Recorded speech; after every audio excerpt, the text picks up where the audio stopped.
are in the mix with DJ Tabar. نیمکت تنها یه شعله خاموش، یه لحظه یک رویا، من و تو در آغوش، یه یادگار از عشق رو تن درخت پیر، یه قصه کوتاه، ای وای از این تحلیل. بگو منو غم داری، بگو کمی غم داری، بگو منو غم داری، بگو کمی غم داری، بگو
گذاشتن سخته، با تو نبودن درده واسه من.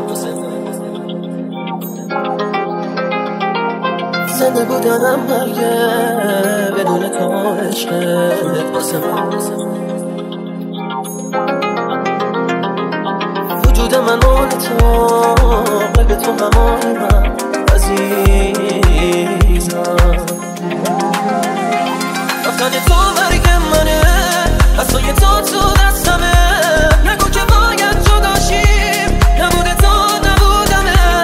بدون تو کم میارم، لقای جون دوست دارم. اگه تو از من جداشی، امید موندن ندارم. واسه با تو بودم زندگیمو باختم، یه کلبه ای هستش واسه یه تو ساختم. من عاشق تو بودم، عاشق تو هستم. درای دلم روی همه بستم. DJ Tabar. گریه دارم تو این شب بی‌پناه، دنبال تو میگردم، دنبال یه نگاه، دنبال اون دلی که تنهایی رو میشناسه. قصه عاشق من لبریز التماسه. بذار یک شب من پر از صدای تو بود، گریه هر شب من فقط برای تو. بذار یک شب من پر از